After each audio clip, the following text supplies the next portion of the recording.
이례경 민주당 혁신위원장 자진 사퇴 논란에 결국 이재명 대표가 자신에게 무한 책임이 있다는 입장을 밝혔습니다. 하지만 어떤 책임을 질지에 대한 구체적인 언급이 나오지 않으면서 각종 해석이 난무한 상황입니다. 이런 가운데 윤석열 정부의 외교 안보 정책의 기본 방향을 담은 국가안보 전략서가 공개됐습니다. 관련 내용 포함해서 두 분과 이야기 나눠보겠습니다. 신지우 전 의원, 신경민 전 의원 나와 계십니다. 어서 오십시오. 안녕하세요. 네, 안녕하십니까. 네. 이 민주당의 혁신위원장 낙마 사태와 관련해서 이재명 대표가 어떤 발언을 할 것이냐에 대한 관심이 좀 모아졌었는데 어제 자신에게 무한 책임이 있다라는 입장을 밝혔는데요. 먼저 이 발언 듣고 대담 시작하겠습니다. 당에서 벌어지는 일에 대해서 당 대표가 언제나 책임을 져야 되는 것이죠. 이게 당 대표가 권한을 가진 만큼 내부 논의를 충분히 했든 안 했든 충분히 다 논의하고 하는 일입니다만 결과에 대해서는 언제나 무한 책임을 지는 것이 당 대표가 하는 일입니다. 어떤 방식으로 책임을 지셔야 된다는 얘기실까요?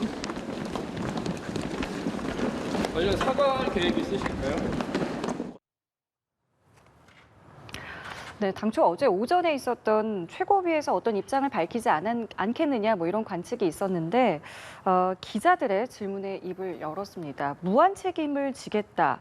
네, 보신 것처럼 뭐 어떤 방식으로 지겠느냐에 대해서는 뭐 특별히 언급을 하지 않았는데요. 무한 책임이라는 거를 어떤 의미로 좀 들으셨는지요? 무한 책임이라는 건 뭐 문자 그대로 해석하면은 한계가 없는 뭐 그런 무한대의 책임을 지겠다는 건데 네. 이 책임을 지는 행위는요 어떻게 책임을 질 것인가에 대한 좀 구체적인 그게 따라야지 이 무한 책임의 어떤 이 실체를 우리가 평가할 수 있을 텐데 지금 이재명 대표가 얘기한 거는 그냥 일반론인 것 같아요. 일반론. 그러니까 이번 이례경 파동에 뭐 파동 때문에 저 질문이 던져지고 저렇게 답변한 거지만 답변하는 어투로 보면 그냥 일반론을 얘기한 것이고 구체적으로 어떻게 책임지겠다는 것이냐 사과할 용의가 있느냐 거기에 대해서는 묵묵부답 아닙니까? 그러니까 오늘 아침에 제가 경향신문 정치면 기사를 봤더니 네. 이 사과 없는 무한 책임 이게 당내 무한 내홍으로 연결되고 있다. 심지어 이제 경향신문조차도 이런 식으로 비판적으로 어제 이재명 대표의 저 발언에 대해서 평가하고 있고 그리고 뭐 이재명 대표 측근이라는 사람들이 뭐 대표가 책임을 지고 사태를 수습하겠다는 의미다. 이게 무한 책임이다.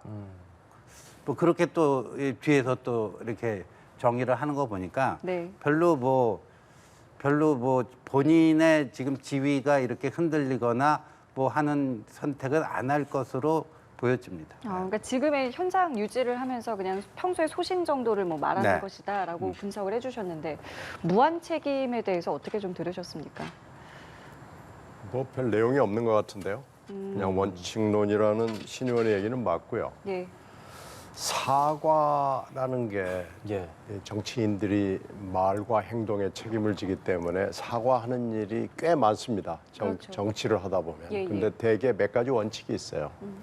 첫 번째는 즉시 해야 돼요. 시간을 놓치면 안 됩니다. 적시성이 필요하다는 말씀. 그리고 두 번째는 본인이 직접 공식으로 해야 됩니다. 그러니까 두 가지를 합하면은 적극적으로, 그러니까 즉시 적극적으로 해야 된다는 얘기죠. 세 번째는 진심을 가지고 해야 되고 가시적 조치를 함께 해야 됩니다. 그리고 마지막으로는 뭐 이것도 일반적인 얘기입니다만은 필요하다면 반복해서 해야 됩니다. 그럼 지금의 상황은 이런 사과의 네. 원칙이 한 4가지 정도 있고 이건 그게 뭐 대통령이 됐건 정치인이 됐건 아니면은 기업에 관련된 사람이건 이건 사과의 대원칙이에요. 동서고금에 그렇습니다. 그런데 지금 이재명 대표는 이 원칙에 하나도 맞지가 않아요. 즉시도 안 했고 공식으로 하지도 않았고 이게 지금 떠밀리듯이 기자들이 물어보니까 거기에 대해서 다른 건 묵묵부답이고 이거 한 가지만 쭉 준비된 얘기를 하는 거 아니에요? 예. 준비된 얘기는 3가지의 의미를 담고 있는 거예요. 아무것도 않겠다는 얘기고 네. 일반적인 얘기를 한 거고 그리고 내용이 없다는 얘기고 지금 뭐 그런 그 몇 가지 얘기를 담고 있기 때문에 예. 이 멘트, 사과의 멘트에 대해서 특별한 의미를 담을 필요는 저는 전혀 없다고 봅니다. 그렇군요. 그럼 말씀하시는 것처럼 그런 즉시성이라든지 뭐 공식적으로 해야 하고 이런 것들을 이재명 대표가 모르지는 않을 텐데 그렇게 직접적으로 사과에 나서지 않는 배경은 뭐라고 보고 계세요? 그러니까 지금 충분히 밝혀지지 않은 게 이래경이라는 이분이 갑자기 툭 튀어나왔단 말이에요. 그렇죠, 맞죠. 근데 이 부분에 대해서 설명이 있어야 되는데 설명하기가 좀 어려운 거예요. 이것은 굉장히 센 사람이 추천을 했든지 아니면 이재명 대표 본인이 직접 한 겁니다. 상의한 흔적은 지금 전혀 없거든요. 현재 지도부하고요. 그렇기 때문에 이거에 대해서 설명하기가 좀 매우 어려운 상황이고요. 이걸 시시콜콜이 얘기했다가는 굉장히 큰 일이 벌어질 수 있기 때문에 이재명 대표로서는 더 이상 얘기하기 매우 어려운 상황이다 이렇게 보입니다. 이게 애초에 추천 과정이 보안 때문에 조금 극소수만 알게 진행이 됐다라고 저희가 알려져 있거든요. 근데 이게 실제로 이렇게 보완이 필요한 부분인지 어떻게 좀 이 과정을 좀 어떻게 보셨어요? 그러니까 일요일 저녁 6시쯤에는 늘 비공식적으로 예. 뭐 저녁을 겸한 그 비공식 최고위원회의가 열리고 네. 그 다음 날은 월요일 오전에 이제 공식 최고위원회가 열리지 않습니까? 그렇죠. 네네. 그러니까 일요일 저녁 때 처음으로 네네. 그 이래경 씨 얘기를 꺼냈는데 그 당시에 이제 이재명 대표의 설명은 추천인이 제야의 그 함세웅 신부 등이 추천을 했다 이렇게 설명을 했다라는 것인데 알고 봤더니 이해찬 전 대표가 강력하게 추천한 게 아니냐. 왜 고등학교 용산고등학교 2년 후배고 또 대학도 그렇고 같이 활동한 여러 그 흔적들이 남아 있습니다. 그리고 아시다시피 이해찬 전 대표는 이재명 대표의 뭐 정치적 뭐 멘토 뭐 이렇게 지금 얘기되는 것 아니겠습니까? 그러니까 이게 이제 비선 추천이다 뭐 이런 얘기도 지금 나오는 거고. 네네. 그런데 제가 좀 궁금한 거는요. 요새 뭐 휴대폰 하나면 5분이면 찾을 수 있는 거를 그 최고위원도 여러 명 있잖아요. 그렇죠. 예. 그다음에 뭐 당 사무총장이라든가 이재명 대표의 요 실무라인 몇 명 알고 있었을 테니까 최소한 민주당에서 한 10명 정도는 알고 있었다고 봐요. 최소. 네. 근데 10명이 월요일 그 이재명 대표가 최고위원회에서 그 공식 발표하기 전까지 이 휴대폰으로 5분만 이렇게 뭐 SNS에 들어가 네, 이걸 본다든지. 하면 되는데 이게 미스터리입니다. 검증이 왜 그렇게 좀 미스터리예요. 그래서 부실했는가. 저는 이런 문제점이 일부 언론 보도에 따르면 이런 문제점이 있는 인물이다. 따라서 그 인선 발표 시에는 상당한 논란에 휩싸일 수도 있다. 예. 이런 우려 섞인 보고를 했는데 뭐 묵살됐다. 뭐 이런 보고도 있고 그러니까요. 네. 그거가 좀 밝혀져야 되는 것 아닌가 하는 생각이 좀 듭니다. 그러니까 이런 논란이 있는 걸 몰랐을까, 알았을까, 뭐 그것도 그렇고 사실 위험한 상황이기 때문에 혁신위원장을 지금 추천을 해서 올리려고 했었던 거긴 한데 근데 조금 전에 저희가 발언도 들어봤지만 충분히 다 논의하고 하는 일이라는 좀 발언을 했거든요. 어느 정도 최고위원들한테는 그 전날이라도 이렇게 동의를 구했다라고 해석할 수 있을까요? 6월 4일 날 밤에 한 거죠. 6월 4일 날 밤이 이제 일요일 밤이잖아요. 그러니까 맨날 일요일 밤에 만나는 건 아니고요. 네. 이례적으로 중요한 일이 있을 때 일요일 밤에 만나요.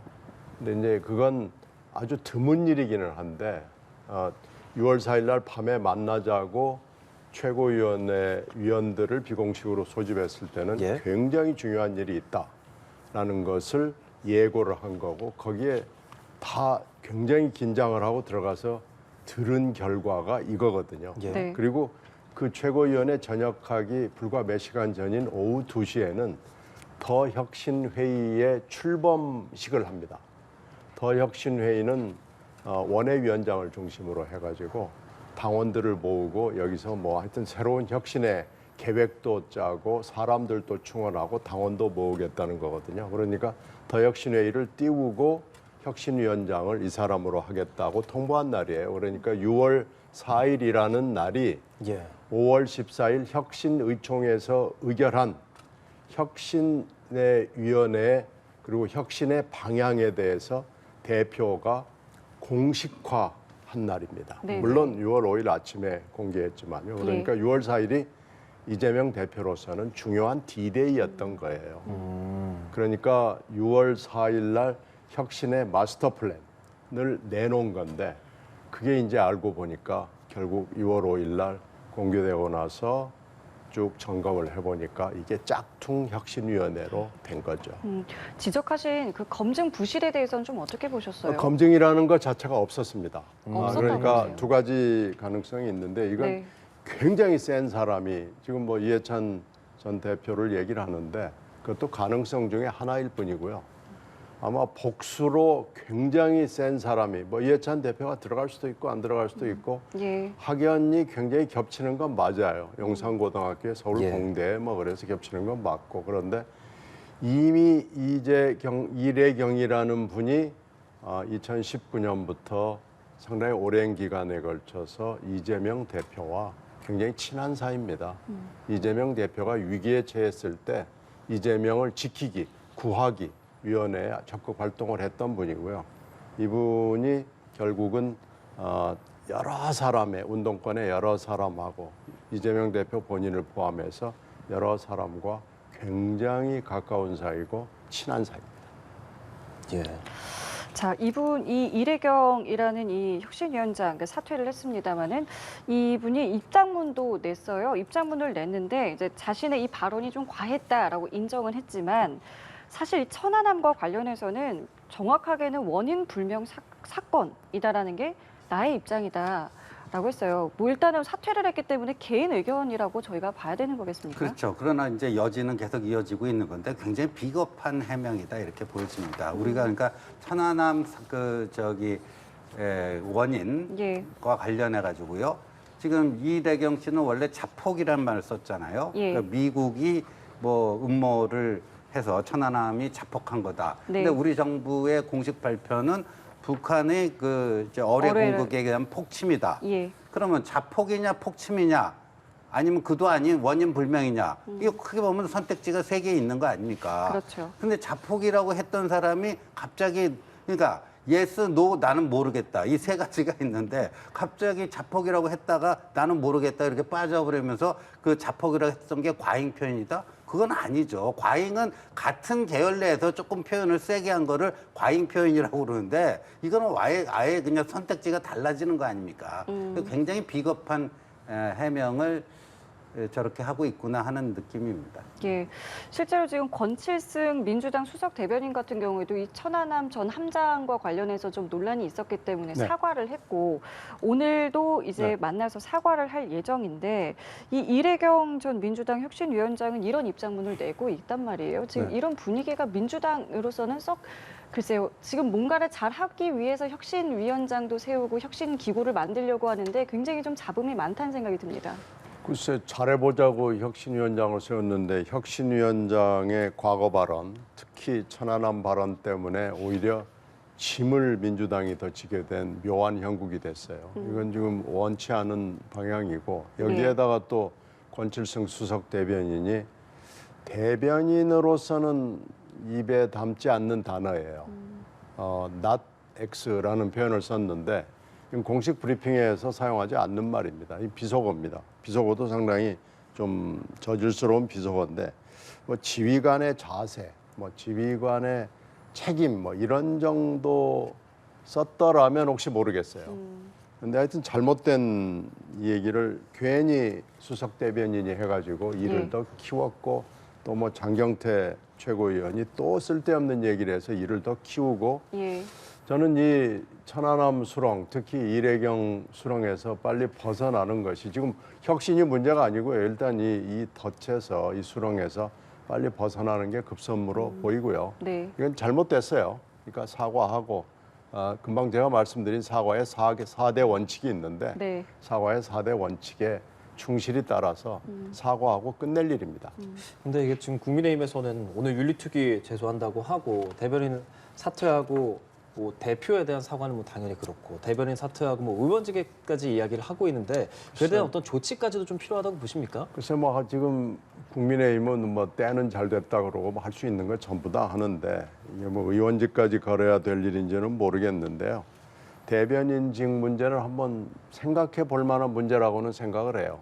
하여튼 오늘 함장을 일단 만나서 예. 진솔하고 낮은 자세로 사과를 하고요.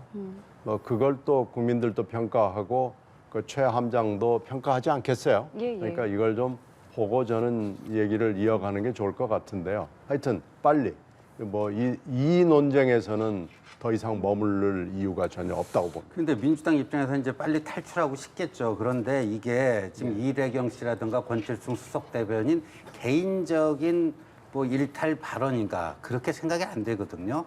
예, 그 과거에도 민주당 부대변인이었던 조상호 씨가 예. 생떼 같은 병사들, 장병들을 다 죽여놓고 뭐 이런 식으로 또 최원일 함장에 대한 굉장히 모욕적 발언을 해가지고요.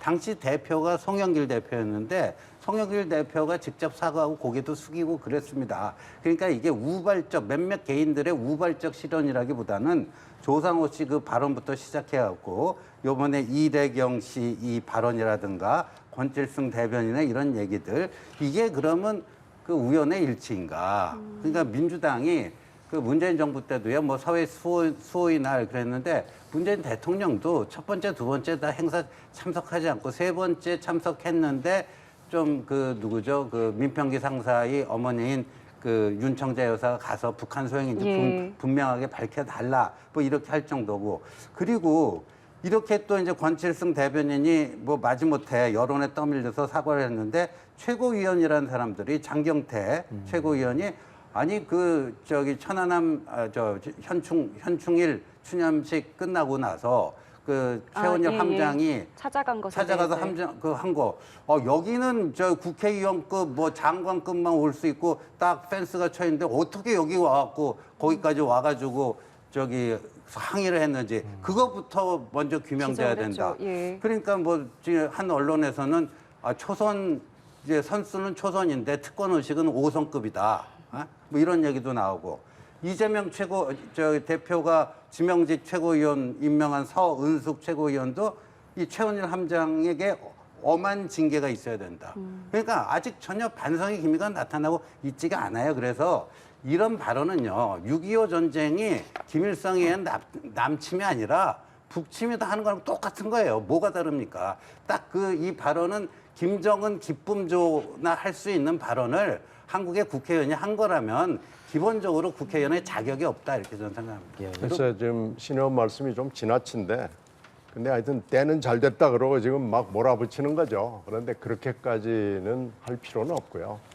뭐 충분히 문재인 정부에서도 이분들에 대한 그 보훈에 대해서 각별한 신경을 썼고요. 그건 다 기록으로 남아 있습니다. 그러니까 이 차제 오히려 네. 이 대목을 민주당이 깨끗하게 씻고 사과할 거 사과하고 네. 잘못된 게 있으면은 분명하게 얘기를 하고 그리고 넘어가는 게 저는 맞다고 보고요.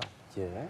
이걸 가지고 뭘 사과를 하는 걸 검토를 하느니 이렇게 미적미적하는 모습을 보이는 건 민주당에도 전혀 도움이 안 되고 국가의 통합을 위해서도 전혀 도움이 되지 않습니다. 이 부분은 제가 말씀드린 사과의 4대 원칙에 따라서 예. 깔끔하게 하고 네. 가시적인 조치가 필요하다면 가시적 조치를 취해야죠. 네, 이런 비판이 상대당에서만이 아니라 사실 민주당 안에서도 계속 나오고 있고 당 그럼요. 내에서도 이제 내용으로 좀 격화되는 거냐. 12일 날 의총 있지 않습니까? 네. 의총에서 이 얘기 나오면서 뭐 하다못해 대표의 뭐 사퇴론까지도 조금 더 이제 진화돼서 글쎄, 뭐, 목소리 나올 수 있다는 얘기도 나옵니다. 뭐 이게 이제 사퇴론으로 연결이 되느냐 안 되느냐는 저는 뭐 잘 모르겠어요.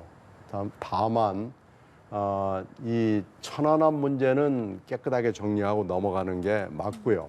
이래경 혁신위원장 문제가 사퇴론으로 연결됐으냐 있느냐는 의원들의 향후 태도에 달려 있습니다. 지금 침묵하고 관망하는 100명 내외의 의원들이 있거든요. 예. 지금 이분들이 어떤 태도를 취하느냐, 특히 12일 의총이 12일 날이 얼마나 중요한 날입니까?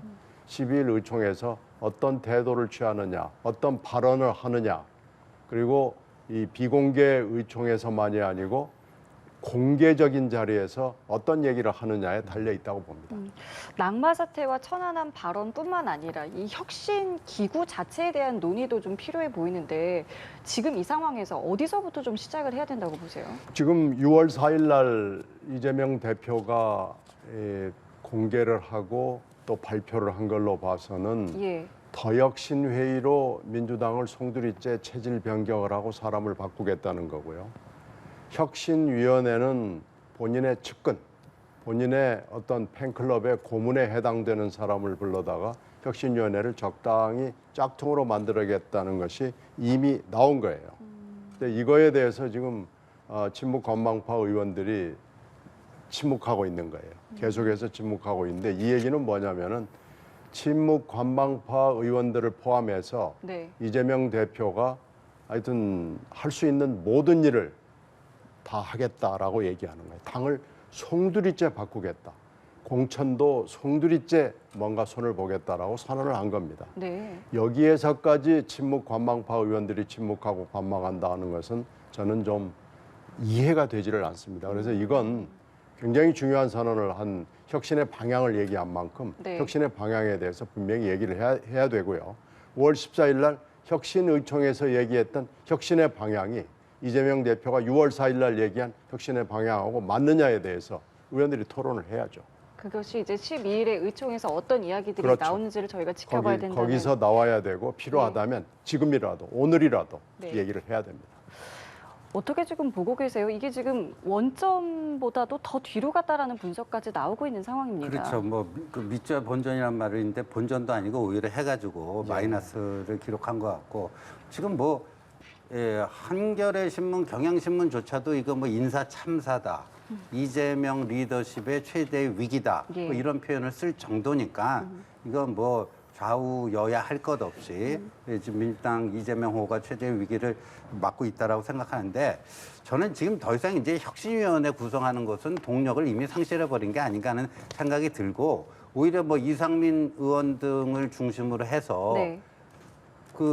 저 민주당이 잘 외친 구호 있잖아요. 그 이태원 참사 때 윤석열 대통령 퇴진이 추모다 그랬잖아요. 퇴진이죠. 그러니까 이재명 대표 퇴진이 혁신이다.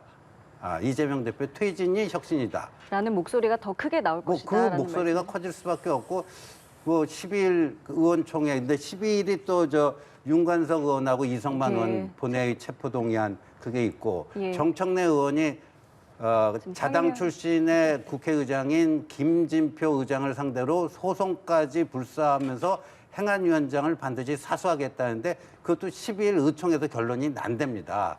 그러니까 10일 의총에 향후 이제 민주당이 진로에 있어서 엄청난 분수령이 되지 않을까 보여집니다. 예, 알겠습니다. 이 논란은 앞으로도 조금 더 이어질 걸로 보이니까요. 또 이야기를 나눠보도록 하고요. 이런 가운데 윤석열 정부의 외교안보 정책 기본 방향을 담았다고 할 수 있겠죠. 국가안보 전략서가 공개가 됐습니다. 그러니까 북핵 문제에 대해서 전 정권에서 뭐 대화, 종전 이런 것들을 말했던 것이 좀 빠지고 북한의 핵과 미사일을 최대 위협으로 명시를 했고 또 일본에 대해서도 역사 왜곡 단호히 대응하겠다 이런 문구들이 삭제가 됐거든요. 좀 어떻게 보셨는지요? 지금까지 1년 동안 윤석열 정부가 해왔던 외교의 집대성이기 때문에요. 새로운 얘기라기보다는 지금까지의 얘기를 라운드업했다, 요약을 했다 이렇게 보고요. 예. 또 특별히 놀랄 만한 얘기는 없어 보입니다. 하여튼 이건 지금 이미 방향을 정해서 가는 거기 때문에 네. 윤석열 외교의 지금 이 방향은 고치거나 뭐 이럴 것 같지는 않아요. 그러나 이거에 대해서 비판하는 목소리에 대해서 윤석열 대통령과 그 팀들이 비판의 지점이 뭔지는 좀 봐야 됩니다.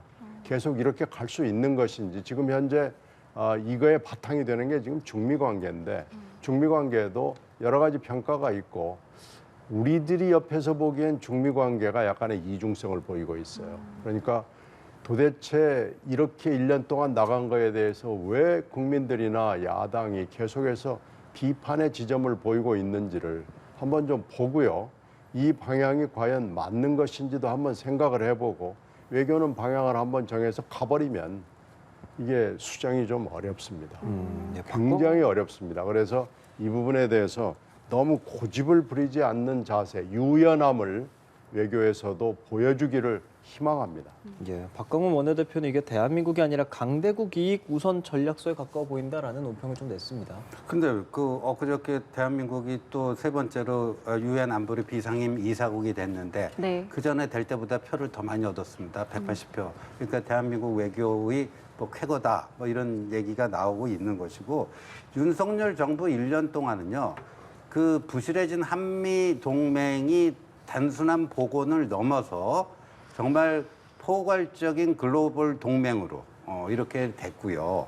그다음에 며칠 전에 이제 그 서울대 국가전략연구원이라는 곳에서 보고서를 냈는데 이제 대한민국의 그 세계적 위상이 그 전에는 미들 파워해서 중강국 이런 표현을 썼습니다.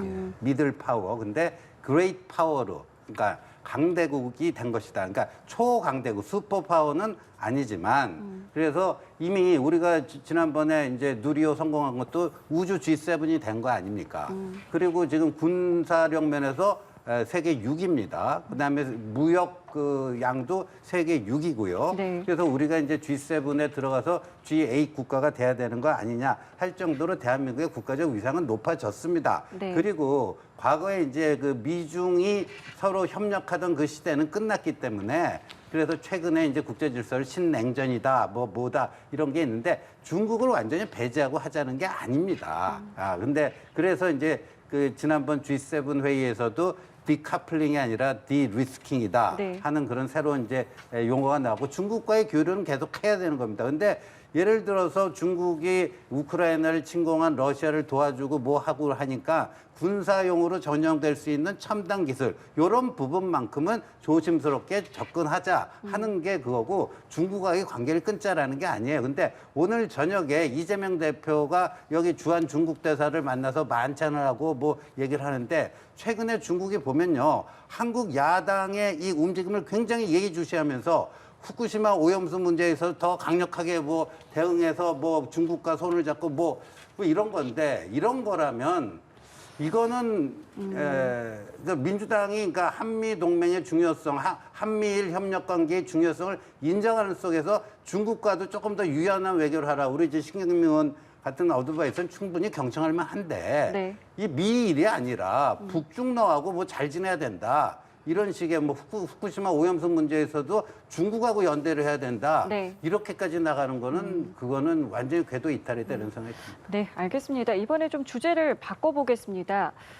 선관위가 그동안의 감사원의 감사를 절대 받지 않을 것처럼 나왔는데 내일 논의를 한다고 해요. 어떤 논의냐면 감사원의 감사를 좀 부분적으로 받을까 이 부분에 대한 논의를 한다고 하는데 입장을 좀 바꾼 것 같아서 어떤 배경인지 먼저 좀 듣겠습니다. 그러니까 이게 이제 위기에 처하다 보니까 일종의 이제 편법 내지는 위기 탈출 꼼수로 이런 걸 생각하는 것 같아요. 꼼수라고 보십니까? 예, 저는 꼼수라고 봐요. 저는 예. 감사원 직무감찰 받아야 된다라고 봅니다. 그 선관위가 자기들은 그 감사원 직무감찰의 대상이 되는 행정기관이 아니라고 그러는데요. 네. 지금 선관위는요, 본인들이 자꾸만 독립적 헌법기관이라고 하는데 북한의 그 해킹에 그렇게 노출되고도 국정원의 보안 컨설팅을 거부하고 그 해킹 당한지도 모르고 있었던 이런 기관이 어떻게 자기들이 헌법을 수호하는 기관이라고 이렇게 얘기할, 그러니까 입이 10개가 아니라 100개라도 선관위는 그 얘기를 할 자격이 없고요. 그다음에 과거에도 2016년, 2019년 감사원의 직무 감찰을 받은 적이 있습니다. 따라서 깨끗하게 감사원의 직무 감찰을 받아들여야 되는데 지금 그게 아니라 요번에 한해서 예. 뭐 요번 딱 일회성 그다음에 요 그 채용 비리에 한해서만 뭐를 받겠다라는 식으로 요 위기 탈출을 하려고 하는 그 선관위 내부에 그게 있는데 본인들이 지금 어떤 그 과오를 저질렀는지 전혀 그 자각 능력을 상실한 것 같고 예. 우리 그 연합뉴스 연합뉴스 TV 그 여론조사요? 여론조사가 나왔는데요. 예. 저는 모처럼 만에 국론 통일이 된 거를 확인을 했습니다. 뭐냐면 노태학 선관위원장 사퇴해야 된다. 이게 73%인데 네. 국힘 지지자는 80% 가까이 되는데 그럼 민주당 지지자는 한참 떨어지죠. 아니에요. 72%가 노태학 사퇴해야 된다. 오랜만에 이게 국론 통일이 된 거 아닙니까? 이거를 선관위는 귀를 기울여야 됩니다. 실제로 여당에서는 감사원의 감사도 수용해야 된다라고 하셨고 네. 저희가 이제 이제 한 여론조사 결과에서도 노태학 선관위원장이 사퇴해야 된다는 여론이 73%가 넘기는 했어요. 근데 더불어서 선관위원 전원까지 사퇴해야 된다는 주장도 나오고 있는데 어떻게 좀 보세요? 필요하다고 보시는지요? 뭐 지금 선관위가 너무 잘못했어요. 그리고 이게 오래된 관행이었던 걸로 보여요. 네네. 물론 조사하고 뭐 수사가 필요하다니까 지금 수사도 받아봐야 알겠지만 아마 굉장히 오래된 고여있는 물인 선관위가 내부적으로 관행적으로 너도 돕고 나도 돕고 위도 하고 아래도 하고 뭐 이랬던 것 같아요. 근데 지금 잘못된 것인지도 모르고 지금 한 겁니다. 그리고 이게 지금 내부에 들끼리 하면서 외부의 어떤 감시나 규제나 이런 걸 받지 못하는 우리는 헌법기관이다라는 것 때문에 이렇게 된 것 같은데요. 네. 감사원이 가서 감사를 하는 것이 이제 문제는 있죠. 근데 감사는 되게 크게 얘기해서 직무감사하고 회계감사를 하는데 지금 직무감사 중에서도 선관위의 표현은 직무감사 중에서도 이 사안에 관련된 인사 부분만 받겠다라는 네. 얘기로 들려요. 예. 근데 선관위 얘기도 뭐 아주 틀린 얘기는 아닙니다. 왜 그러냐면은요. 감사원이라는 것도 지금 믿을 수가 없는 기관이 된 거예요. 특히 지금 사무총장이 유타이거라 그래요. 이분은 아주 전국적으로 유명한 분이고 감사원 내부뿐만이 아니고요. 이분은 뭐 그냥 가서 물어 그러면은 뭐 호랑이보다 더 빠르고 세게 가서 물어가지고 타이거라는 별명이 붙을 정도로 유명한 분입니다. 그래서 지금 이 감사원의 감사라는 것이 객관적이고 공정한 것이냐라는 것에 대한 의구심이 있어요. 그래서 선관위도 제가 이해가 돼요. 네. 근데 이제 국민의힘이 문제인데 때는 이때다 그러면서 그냥 노태학 선관위원장 등등 싹 쓸어버리고 새로 짜보자 뭐 이런 건데 이건 지나칩니다. 이것은 지나치다. 노태학이라는 분은 판사로서 매우 중립적이고 그 사이에 본인의 성과를 충분히 좋게 받은 분이니까요. 예. 물론 조사를 해서 노태학 선관위원장이 책임이 있으면 책임을 져야 되겠죠. 근데 뭐 2차제에 뭐 그냥 싹 쓸어버리자. 이건 저는 아니라고 보고요. 이 개선 방안, 개혁 방안 그건 우리가 심각하게 고민해서 내놔야 네. 됩니다. 이건 이대로는 안 됩니다. 예. 그리고 좀 정부와 이 노동계의 갈등에 대해서 두 분과 또 이야기 잠깐 나눠봐야 할 것 같습니다. 한노총 조금 전에 공식적으로 입장을 발표를 했습니다. 경사노예 참여 중단한다라는 선언을 한 건데 어제 저녁에 이제 이렇게 하겠다라는 것은 전해졌었는데 공식적으로 이제 발표를 하게 된 거고. 그러니까 민노총은 이제 그 전부터 노사정 때부터 빠졌었고 한노총이 유일하게 이제 대화를 할 수 있는 기구인데 이렇게 빠지게 된다는 것, 물론 이게 탈퇴한다는 선언은 아니지만 잠정 중단한다라고 이야기하는 거거든요. 해법은 없겠습니까? 아니 근데 이게 지금 여기서 빠지겠다라고 하는 이유가 며칠 전에 경찰이 그 불법 망루 7m 높이에 그걸 관행에서, 해놓고 불법 농성을 하던 그 분을 이제 진압을 했다. 즉 아까 유혈 진압이라는 표현을 쓰더라고요. 예. 한노총 위원장이. 예. 근데 제가 거꾸로 묻고 싶어요. 불법이고 폭력을 휘두른 게 누굽니까? 예, 불법과 폭력을 먼저 휘두른 게 누구예요? 그리고 일부 뭐 MBC라든가 이런 데서는요 악마의 편집을 해가지고 그 농성했던 김모 그 처장이 먼저 그 30m, 30cm 하는 정글도라고 하는 거, 예, 예. 그걸 휘두르고 철제 의자를 경찰을 향해서 던지고 또 양손에 쇠파이프를 들고 먼저 휘두르는 거를 어쩔 수 없이 이제 그를 플라스틱 진압봉으로 이 제압을 하는 과정인데 앞부분은 다 동강 잘라먹고 뒤에 그것만 보여주면서 뭐 경찰이 엄청난 그 뭐를 한 것처럼 이런 식으로 지금 일부 자칭 공영방송이 그러고 있습니다. 자칭 공영방송. 근데 지금 저 한노총 위원장 얘기도 본인들이 불법과 폭력을 먼저 저지른 거에 대해서는 이런 방구도 없잖아요. 그러니까 우리나라 노동운동의 최대의 문제점은 뭐냐면은 헌법 위에 때법이 있다입니다. 헌법 위에 때법이 있다. 저 민노총을 비롯해서 저는 한노총 그나마 좀 나을 거라고 생각했는데 본인들이 그거예요. 그 불법과 폭력에 대해서 한마디도 유감 표명 없이 그런 것은 그래서 본인들이 빠지겠다고 하면 뭐 어떻게 하겠습니까? 그러나 대한민국의 헌법과 법률은 저들이 어떻게 판단하고 행동하더라도 원칙에 따라서 지켜져야 된다 이런 생각이 듭니다. 집회 과정이나 뭐 농성 과정에서 불법이 있었다라는 사실에 대한 어떤 사과라던가 입장도 좀 필요했다고 보시는지요? 글쎄요, 지금 뭐 악마의 편집 얘기를 신 의원이 하는데 악마의 편집은 사실 이제 그 전부터 시작이 돼야 되는 거죠. 이분이 원래 대화 당사자입니다. 대화 테이블에 나오는 대표예요. 근데 이분이 그 금방 얘기하는 정글도하고 쇠파이프를 들고 올라가게 된 이유가 있어요. 대화를 하려고 그랬는데 대화를 원천적으로 차단하고 뭐 이제 이런 그 전차가 있는 거예요. 이유가 있는 거죠. 그러니까 그러니까 때려잡자 뭐 이런 지금 추세가 계속이 되고 있는데요. 때려잡자 하기 전에 여러 가지 그 전차적인 그 조치가 필요한데 때려잡자로 가는 데 대해서 지금 잡히는 대상들이 다 할 얘기가 있는 겁니다. 그러니까 지금 유연한 자세가 지금 필요하다는 게 지금 보이는 거고요. 이 계속 정글도하고 파이프만 강조를 하게 되면 이건 더 이상 대화는 물론이고 완전히 끝나는 겁니다. 그래서 거기까지 가기 전에 네. 왜 이렇게 됐는지 이분이 대화 테이블에 나오는 당사자가 정글도를 들고 올라간 것이 왜 그렇게 됐는지 한번 좀 살펴보는 여유가 지금 정부에 없습니다. 계속 때려잡자로 노조 때려잡고 시민단체 때려잡고 이제 방송 때려잡으려고 들어가려고 그러고 있고요.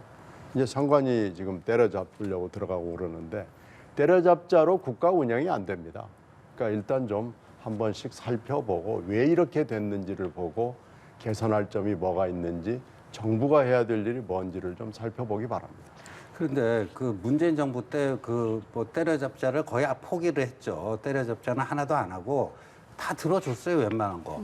문재인 정부 5년 동안 민노총이라는 조직이 그 오랜 역사에서 최대의 그 비약적 발전을 이뤘습니다. 전체적인 뭐 규모 면이라든가 이 실력 면에서.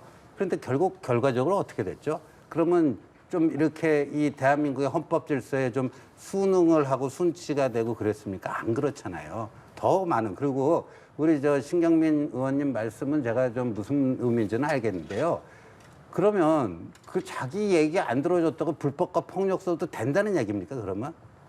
그러니까 뭐 대화를 원했는데 자기가 원하는 대화가 이루어지지 않으면 불법과 폭력을 써도 된다는 얘기입니까? 그건 말이 안 되죠.